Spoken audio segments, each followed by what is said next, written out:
crystal-skinned queen sprinted down the palace steps, her movements a blur of refracted light. She didn't look back as her crown struck the marble, the ornate circlet shattering into 1,000 useless shards. She reached for the small, trembling figure, her voice a jagged cry of recognition. It is a long road from the ruins of a prison to the steps of a throne. If you want to see how a single soldier's choice can break a galaxy's heart, subscribe now.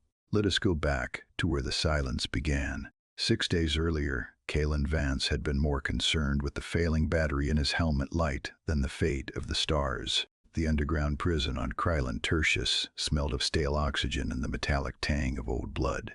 Kalen led the squad through the Obsidian Cartel's abandoned facility, his boots crunching on glass and discarded shell casings. They were a military unit, built for extraction and neutralization, but there was nothing left here to neutralize. Just ghosts and the low, rhythmic thrum of the facility's dying power core. At the end of a long, reinforced cell block, Kalen stopped. The door was different, triple-bolted, lead-lined, and humming with a localized stasis field. He signaled for the breach. The charges hissed, and the heavy door groaned inward, revealing a space that shouldn't have existed in a place this brutal. It was small, cold, and utterly silent. In the corner, huddled beneath a threadbare thermal blanket, sat a child.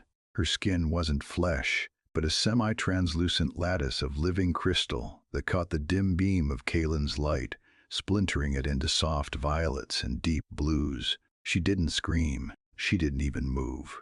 She just watched him with eyes that looked like faceted emeralds. Kalen knelt, the servos in his combat suit whining in the quiet. He reached out, his gloved hand hovering, and the girl's tiny fingers suddenly clamped onto the edge of his forearm plating. It was a desperate, bruising grip a drowning person, catching a lifeline. The war had taught Kalen how to clear a room in 4 seconds, but it hadn't taught him how to breathe when a high-value hostage looked at him like he was the only thing left in the universe.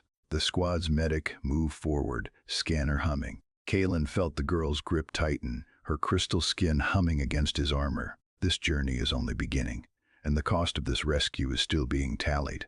Subscribe to see how a soldier becomes a savior in the face of an empire. Kalen waved the medic back.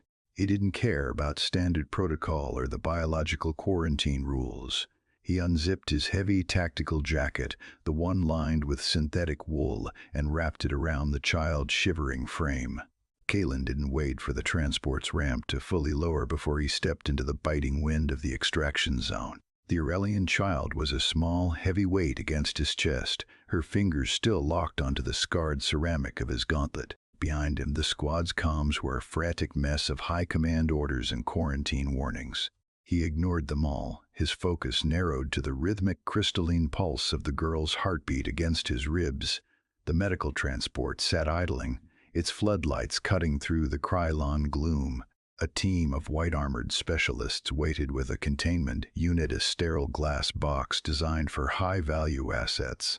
Kalen felt the girl stiffen, her faceted eyes widening as she saw the cold, clinical cage. Her grip on his armor became a frantic, desperate thing, her sharp nails screeching against the metal. He stopped 10 feet from the ramp.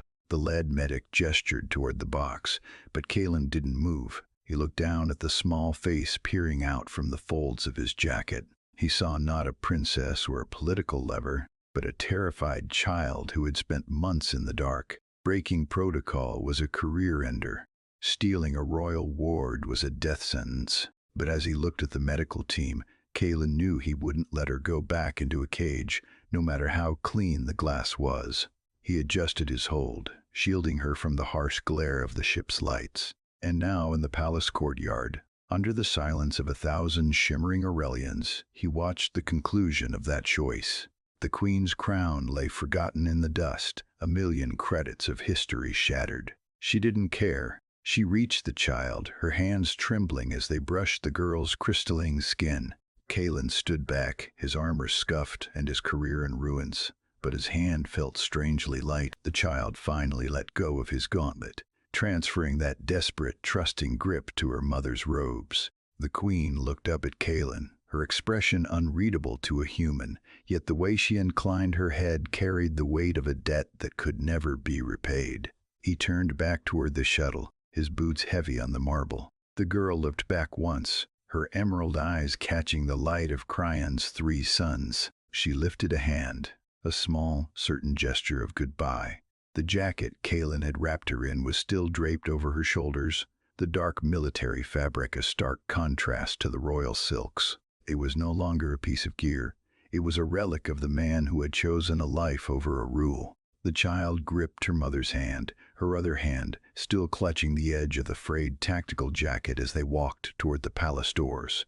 The story of the soldier and the princess will be told for generations. But what happens when the galaxy demands a price for such mercy? Subscribe to find out what lies ahead in tomorrow's chronicle. Do you believe some rules are meant to be broken for the sake of a single life?